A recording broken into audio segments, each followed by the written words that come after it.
Hello students, नमस्ते, welcome to our eureka.com। आजको क्लासमा हामी रिफ्लेक्सन एट कर्व मिरर च्याप्टरकोमा मिरर फर्मुला डेराइभ गर्छौं in the case of convex mirror. योभन्दा अगाडिको क्लासमा हामीले कन्केभ मिररको रेफरेन्समा मिरर फर्मुला डेराइभ गरेको थियौं when image formed is real as well as when image formed is virtual। So real र भर्चुअल दुवैको इमेजमा केसमा हामीले चाहिँ मिरर फर्मुला डेराइभ गर्यौं। यदि त्यो भिडियो हेरेको छैनौ भने एकचोटी त्यो भिडियो हेर्न अनुरोध गर्छु। सो आजको क्लास हामी सुरु गरौं, मिरर फर्मुला डेराइभ गरौं कन्भेक्स मिररको लागि। यसमा हामीले के बुझ्नु पर्यो भन्दा हुन त योभन्दा अगाडिको डेरिभेसनमा पनि एउटा कुरो ख्याल गरेको होला, यदि हामीले फिगर बनाउन सक्यौं भने मिरर फर्मुला सजिलैसँग डेराइभ गर्न सकिने रहेछ। ठीक छ। सो फिगर कसरी बनाउने त? त्यसो भएदेखि हामीले एउटा कन्भेक्स मिरर लियौं। So this is convex mirror. Convex मिररमा हामीले के गर्छौं, इनर पोर्सनलाई पोलिश गरेको हुन्छ। यो इनर पोर्सनलाई पोलिश गरियो, आउटर पोर्सन यसको के हुन्छ, रिफ्लेक्टिङ हुन्छ। र यो मिररको ठ्याक्कै बिचको पोर्सनलाई हामीले के भन्छौं त? बिचको पोर्सनलाई हामीले पोल भनेर भन्छौं। This is called pole. त्यसपछि सेन्टर अफ कर्वेचर लेखौं। सेन्टर अफ कर्वेचर यहाँनिर मिररको सेन्टरमा सेन्टर अफ कर्वेचर हुन्छ।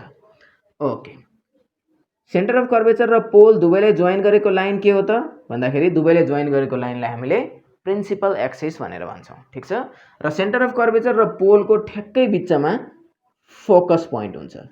फोकस पोइन्ट हुन्छ। ठीक छ। ओके, अब यसलाई एक्सटेन्ड गर्दियौं र एउटा अब्जेक्ट यहाँनिर प्लेस गर्दियौं।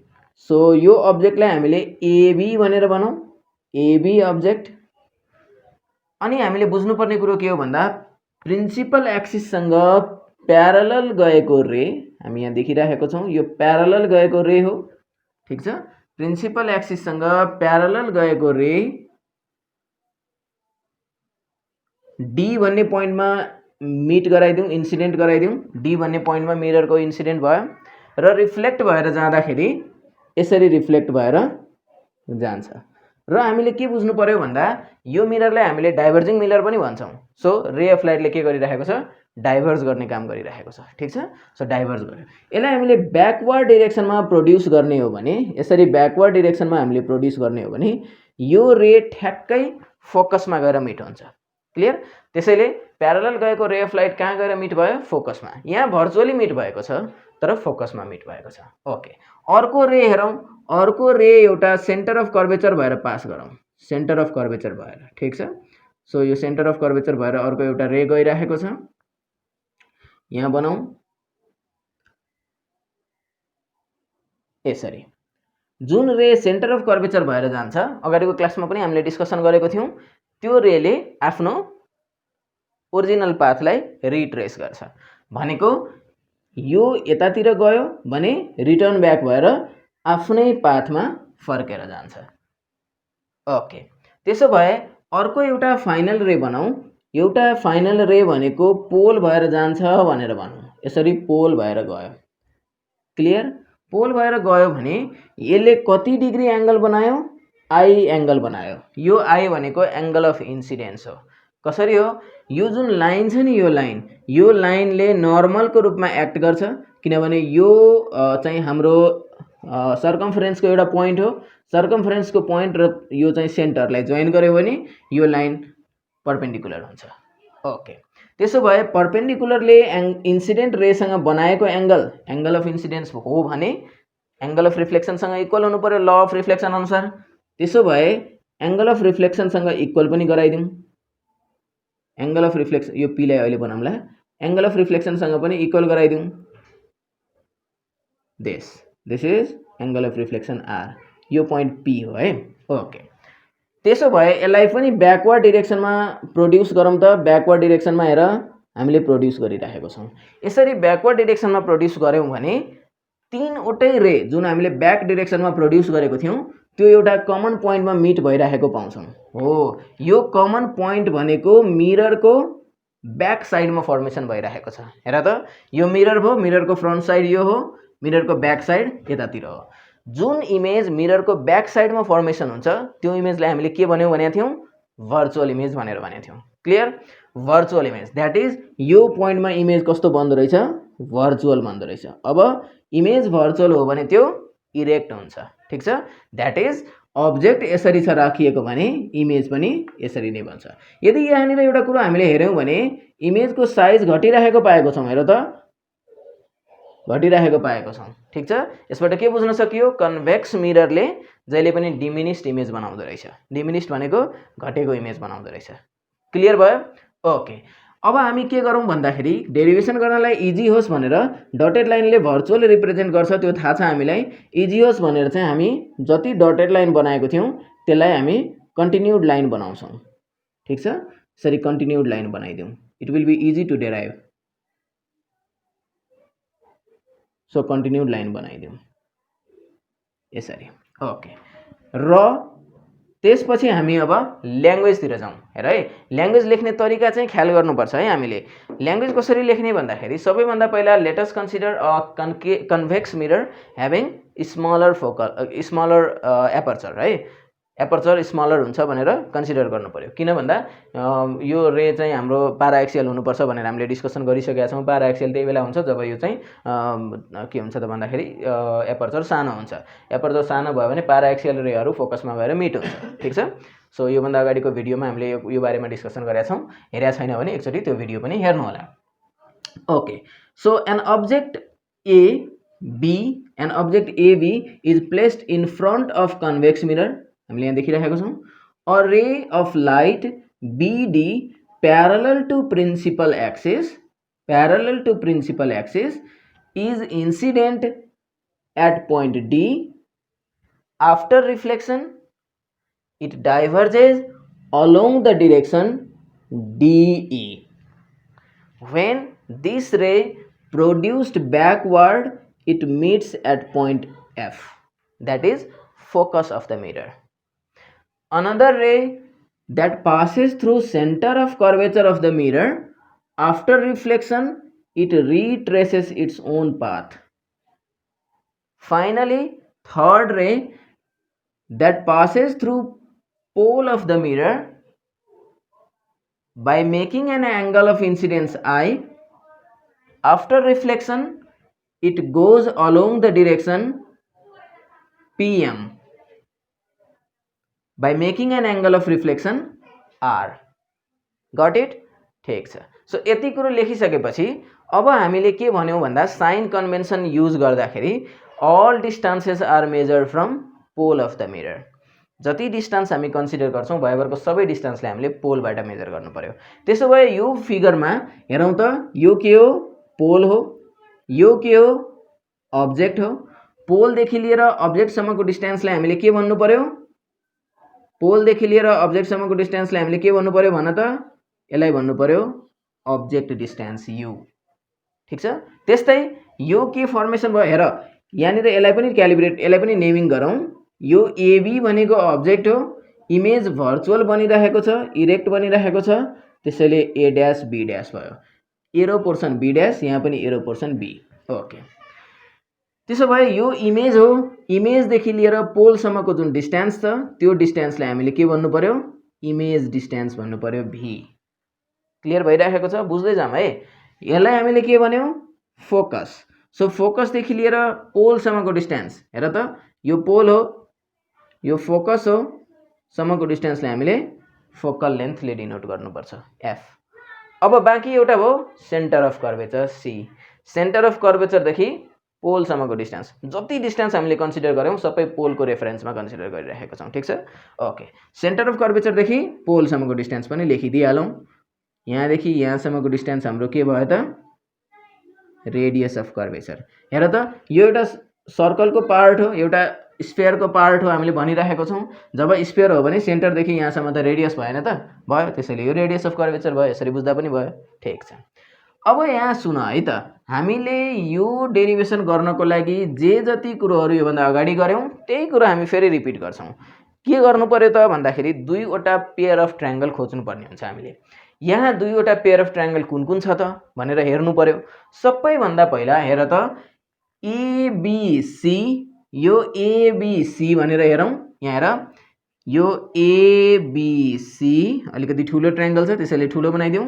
यहाँ मैले A भने, यो B भयो, यो C भयो। क्लियर भइरहेको छ? ABC बनाएँ मैले, एउटा ट्रायंगल भयो। अर्को triangle A dash B dash C अलिकति सानो छ त्यसैले यसलाई अलिकति सानै बनाऊँ। ओके, यो ए ड्यास बी ड्यास सी भयो, बुझिराखिएको छ।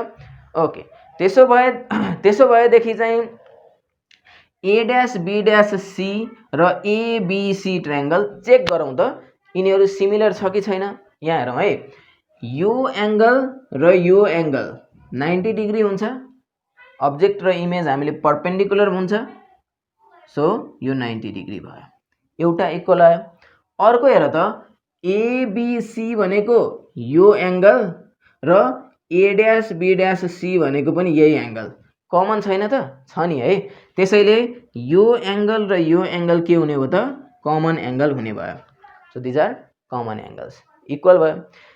दुईवटा एंगल इक्वल हुने बित्तिकै थर्ड एंगल के हुन्छ ट्रायंगलको, आफै इक्वल हुन्छ। त्यसैले यो एंगल र यो एंगल के हुन्छ, इक्वल भयो।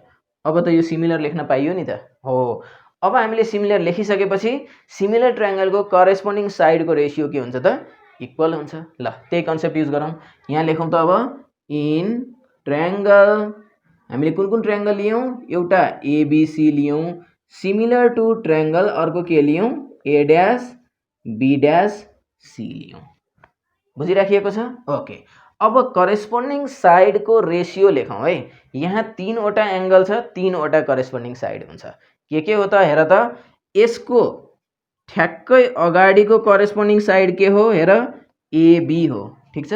त्यसैले हामी सबैभन्दा पहिला एबी लेखौँ डिवाइडेड बाई, त्यसपछि हामीले A dash B dash C triangle लिइरहेको छौँ। यो ट्रायंगलमा हेर त यो एंगलसँग इक्वल थियो। ओके, त्यसो भए यसको ठ्याक्कै अगाडिको साइड कुन हो त, ए ड्यास बी ड्यास हो। त्यसैले यहाँ अब हामीले ए ड्यास बी ड्यास लेख्छौँ इज इक्वल टू, अर्को हेरौँ, अर्को ट्रायंगल एंगल कहाँ, अर्को एंगल कहाँ छ हेरौँ त, यहाँ छ। यसको अगाडि यो साइड छ, तर यो हामीले जरुरी पर्दैन है डेरिभेसनमा, त्यसैले यो लेख्दैनौँ हामीले।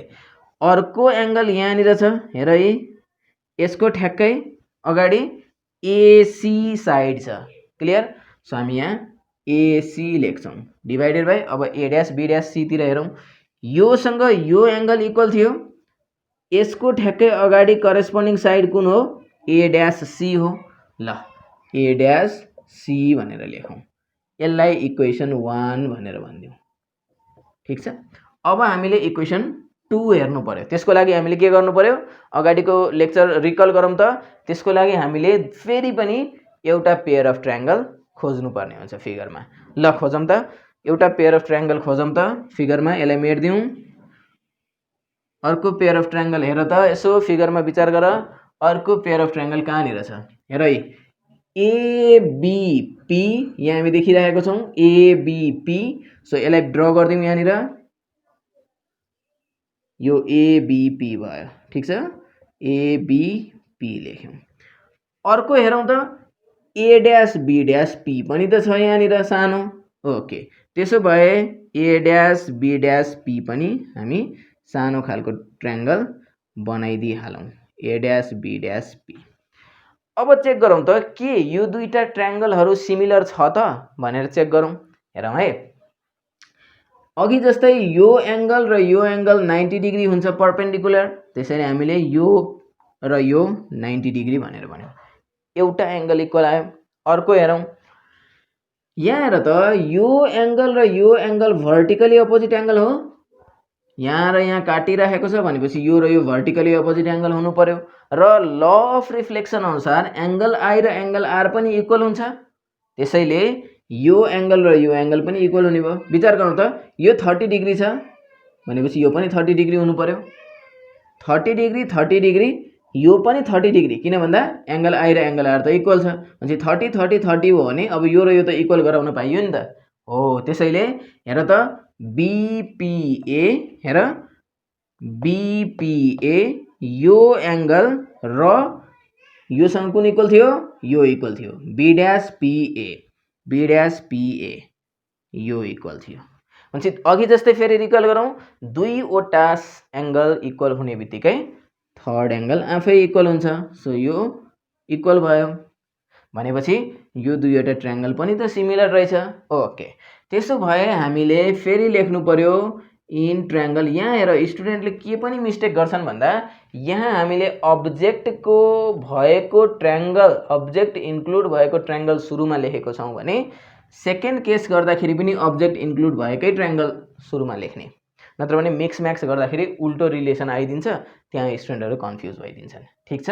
सो त्यसैले अब अब्जेक्ट इन्क्लुड भएको ट्रायंगल कुन हो हेर त, यहाँ छ एबी भनेपछि एबीपी लिनु पर्यो। फर्स्टमा हामीले लेख्नु पर्यो ल एबीपी सिमिलर भयो to triangle A dash B dash P सँग। ओके, सो हामी यहाँ A dash B dash P लेखौं। अब के गर्नु पर्यो भन्दाखेरि फेरि अघि जस्तै करेस्पोन्डिङ साइडको रेशियो लेख्नु पर्यो। ल लेखौं त। फर्स्टमा हामीले अब्जेक्ट डिस्टेन्स अब्जेक्टको ट्रायंगल कन्सिडर गर्नु पर्यो। त्यसैले यसको ठ्याक्कै अगाडि कुन साइड छ भन्दा एबी साइड छ। सो हामी अब यहाँ एबी लेख्छौं, यहाँ एबी लेख्यौं डिवाइडेड बाइ हेर त यो सँग यो एंगल इक्वल थियो, यसको ठ्याक्कै अगाडि corresponding side A dash B dash हुन्छ। सो त्यसैले हामी यहाँ ए डैश बी डैश राख्छौं इज इक्वल टु, बुझिराखिएको छ।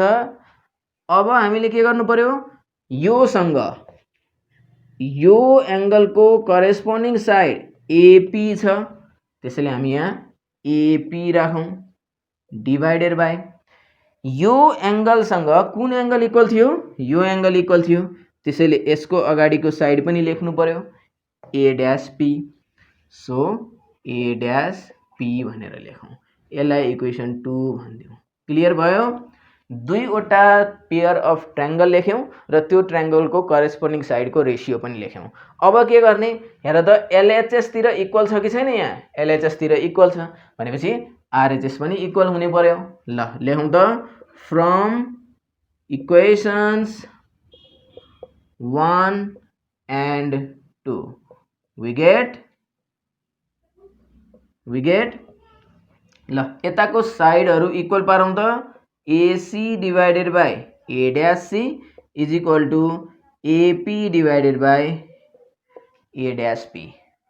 और अब हाम्रो मेन काम सुरु भयो, किन भन्दाखेरि अब हामीले साइन कन्भेन्सन युज गर्नुपर्ने हुन्छ। साइन कन्भेन्सनमा हामीले के गर्नु पर्यो, सबै डिस्टेन्सलाई पोलबाट मेजर गर्नुपर्ने भएकोले गर्दाखेरि हामीले जे जति साइड यहाँनिर लेखेको छौं यो सबै साइडलाई पोलको रेफरेन्समा कन्भर्ट गर्नुपर्ने हुन्छ। ल यहाँनिर एसी छ, चेक गरौं एसी कहाँ छ, ए यहाँ छ, सी यहाँ छ, बनाइदिउँ त। सी भनेको यो हो, ए भनेको यो हो। फेरि पनि कुरा गरौं, पोल चाहिँ हरेक साइडमा इन्क्लुड भएको हुनै पर्यो। पोल कहाँ छ हेर, पोल यहाँ छ, यो छ पी भनेपछि यहाँदेखि यहाँसम्म चाहिएको छ हामीलाई, जोड्दिउँ न त यो र योलाई, भनेको एपी प्लस पीसी गर्दिउँ, आइहाल्यो। ठीक छ। एसी को ठाउँमा के लेख्नु पर्यो, AP plus PC divided by, बुझिराखिएको छ। अब हामीलाई चाहियो ए डैश सी। ल फेरि पनि हामी यहाँ साइडमा बनाउँ त, ए डैश सी साइड बनाउँ त, ए डैश सी कहाँनिर छ, ए डैश सी हेर त, यो ए डैश भयो, हेर यो पोइन्ट ए डैश भयो, सी भन्ने पोइन्ट यहाँनिर छ, सी भन्ने पोइन्ट यहाँनिर छ। फेरि पनि अघि जस्तै पोल त इन्डिकेट गर्नु पर्यो, पोल कहाँ छ हेर, यहाँनिर पोल छ, यो पी भनेको पोल भयो। चाहिएको हामीलाई के हो, यति मात्रै चाहिएको छ। पोल त इन्डिकेट हुनै पर्यो, पोल त इन्क्लुड हुनै पर्यो, किनभने सबै डिस्टेन्सलाई पोलबाट मेजर गर्नु छ। ओके, त्यसो भएदेखि यहाँदेखि लिएर यहाँसम्मबाट यति हटाइदिउँ न, आइतको त यति होइन, भनेको के गर्नु पर्यो, सीपी बाट यो पोर्सन हटाइदिनु पर्यो, बुझ्यो। सीपी माइनस ए डैश पी गर्नु पर्यो। ल सीपी माइनस ए डैश पी गर्यौं। अब यता त अलरेडी पोल इन्क्लुड भइसकेको छ, एपी ए डैश पी। ठीक छ, यहाँको डिस्टेन्स अलरेडी पोलबाट मेजर गरिसकेको छ, त्यसैले हामीले यो लेख्नु परेन, यसलाई कन्भर्ट गरिराख्नु परेन। ओके, अब हेरौं त, अब हामीले साइन कन्भेन्सन युज गरौं। अघि जस्तै अघि हामीले पोलको रेफरेन्समा साइन कन्भेन्सन युज गर्यौं, अब प्लस माइनसको केसमा साइन कन्भेन्सन युज गरौं। कुन बेला प्लस साइन युज गर्ने, कुन बेला माइनस साइन युज गर्ने भन्ने कुरो पनि हामीले अगाडि डिस्कसन गरिसकेको छौं र अहिले फेरि एकचोटि म रिकल गराउँछु। त्यसको लागि चाहिँ यो एपी भनेको के हो त्यो बुझ्नु पर्यो। हेर, ए भनेको अब्जेक्टको पोजिसन हो, पी भनेको पोल हो। अब्जेक्टदेखि लिएर पोलसम्मको डिस्टेन्स हामीले यहाँ लेखिसकेको छौँ, object distance you. Object real छ, रियल डिस्टेन्सको लागि पोजिटिभ साइन युज गर्नु पर्यो, सो त्यसैले यु भनेर लेख्यौँ। देयरफोर यु भयो। प्लस छ बिचमा, प्लस लेखौँ। पिसी हेर, पी भनेको के हो, पोल, सी भनेको के हो, सेन्टर अफ कर्वेचर। पोलदेखि सेन्टर अफ कर्वेचरसम्मको डिस्टेन्स हाम्रो के हो, यहाँदेखि यहाँसम्मको डिस्टेन्स रेडियस। यसलाई तलकोलाई मेट दिउँ है, कन्फ्युजन होला फेरि, रेडियस अफ कर्वेचर। सो पोलदेखि लिएर सेन्टरसम्मको डिस्टेन्स हेर के हो, रेडियस अफ कर्वेचर हो। र हामीले फोकल लेन्थ र रेडियस अफ कर्वेचर दुवै भर्चुअलतिर गएको छ नि, हेर त भर्चुअलतिर छ कि छैन, सो यो भर्चुअल डिस्टेन्स भयो। त्यसैले फोकल लेन्थ र रेडियस अफ कर्वेचर दुवै कन्भेक्स लेन्सको लागि नेगेटिभ साइन युज गर्नुपर्ने हुन्छ। बुझिराखिएको छ, नेगेटिभ साइन। त्यसैले हामी यहाँ माइनस आर युज गर्छौँ। पिसी गरियो गरिएन, पिसी सकियो, इज डिभाइडेड बाई सिपी। हेर यो पिसी भन्नु र सिपी भन्नु त एउटै भयो नि होइन, यताउता मात्रै छ। सो सिपी भनेको पनि के रहेछ, माइनस आर नै रहेछ, प्लस सरी बिचमा माइनस छ, सो माइनस साइन युज गरौँ। ओके, ए ड्यास पी हेरौँ त, ए ड्यास कहाँ छ, यहाँ छ, पी कहाँ छ, पोल यहाँ छ। सो ए ड्यास पी भनेको के हो, ए भी हो नि। अब यो भी के हो त्यो ख्याल गर्नु पर्यो। इमेजको ब्याक साइडतिर बनेको छ नि, सरी मिररको ब्याक साइडतिर बनेको छ नि इमेज, ब्याक साइडतिर बन्ने बित्तिकै यो भर्चुअल भएको भएन, भर्चुअल भयो। भर्चुअल हुने बित्तिकै भर्चुअल डिस्टेन्सलाई हामीले के गर्ने भनेको छौँ, नेगेटिभ साइन युज गर्ने भनेको छौँ। ठिक छ, त्यसैले यहाँदेखि यहाँसम्मको यो डिस्टेन्स पनि नेगेटिभ युज गर्नु पर्यो। सो माइनस भी हामीले लेख्यौँ, इज इक्वल टु एपी भनेको के हो, हेर यहाँ फिगरमा एपी, यहाँदेखि यहाँसम्म भनेको के हो, यु। सो त्यसैले यो सबै फर्स्टमा बनायो भने हामीलाई इजी हुन्छ, पटक पटक हेरिराख्नु जरुरी पर्दैन है। ए ड्यास पी हेर फेरि पनि ए ड्यास पी यहाँसम्म भयो, यो भनेको के हो, इमेजको पोजिसन भयो, इमेज डिस्टेन्स भयो। इमेज डिस्टेन्स कन्भेक्स लेन्समा भर्चुअल भएकोले गर्दा नेगेटिभ साइन युज गर्छौँ, सो माइनस भी हुने भयो। ओके, अब क्रस मल्टिप्लाई गरौँ, क्रस मल्टिप्लाई गरौँ, युभी माइनस युभी, त्यसपछि यो माइनस र यो minus, plus RV is equal to multiply गरौँ, minus plus minus UR, UR भयो। त्यसपछि यो माइनस माइनस प्लस भयो, अनि यो पनि प्लसै छ, त्यसैले प्लस युभी भयो। क्लियर छ? ओके, अब यसलाई हामी रिअरेन्जमेन्ट गरौँ त, रिअरेन्ज गरौँ यसलाई। रिअरेन्ज गर्दा के गर्ने भन्दा युभी युभी एकातिर राखौँ, बाँकीलाई अर्कोतिर पठाइदिउँ। त्यसो भए भिआर छ, भिआर भयो, प्लस युआरलाई यतातिर ल्याइदिउँ, युआर भयो, इज इक्वल टु यो युभी छ, अनि यो उता गएपछि प्लस युभी हुन्छ। ठिक छ, और हेर त भिआर भयो प्लस युआर भयो, इज इक्वल टु दुईवटा युभी आयो, UV plus UV is equal to 2UV। यसपछि हामीले के गरेको थियौँ अगाडिको डेरिभेसनमा, याद छ होला, डिभाइडिङ बोथ साइड्स बाई युभीआर गरेको थियौँ। ठिक छ, सो यहाँ पनि युभीआरले डिभाइड गरौँ, यो भिआर भयो डिभाइडेड बाई युभीआर भयो, प्लस युआर छ divided by UVR is equal to 2UV divided by UVR भयो। क्लियर? यहाँ अब क्यान्सल आउट भएको टर्महरूलाई काटौँ, भिआर भिआर काटियो, युआर युआर पनि काटियो, युभी युभी पनि क्यान्सल आउट भयो। बाँकी के छ त यसपछि, हेर त माथि 1 छ, तल यु छ, 1/u प्लस यहाँ के बाँकी छ, माथि 1 छ, तल v छ, 1/v इज इक्वल टु यो के हो 2 डिभाइडेड बाई आर भनेको एक्चुअलमा के हो, radius of curvature. Radius of curvature भनेको 2 टाइम्स फोकल लेन्थ हुन्छ, सो त्यसैले यहाँ 2f लेखौँ, 2 र 2 पनि काटियो। फाइनली हाम्रो रिजल्ट के आयो, 1/f, यसलाई लेफ्ट साइडमा लेखिदिएँ मैले, is equal to 1/u plus 1/v, 1/u plus 1/v बाँकी भयो। यसलाई नै हामीले के भन्छौँ त, के भन्छौँ यसलाई भन, यसलाई हामी भन्छौँ mirror formula. This is called mirror formula. This is called mirror formula. हामीले के को केसमा मिरर फर्मुला डेराइभ गर्यौं? कन्भेक्स मिरर को केसमा मिरर फर्मुला डेराइभ गर्यौं। अब हामीले यसपछि न्युमेरिकल गर्नुपर्ने हुन्छ यो च्याप्टरको। सो न्युमेरिकल भिडियो को लागि चाहिँ तपाईहरुले अर्को भिडियोको लागि वेट गर्नुपर्ने हुन्छ। सो अर्को भिडियो नआउन्जेलसम्मको लागि stay tuned with us. Thank you so much.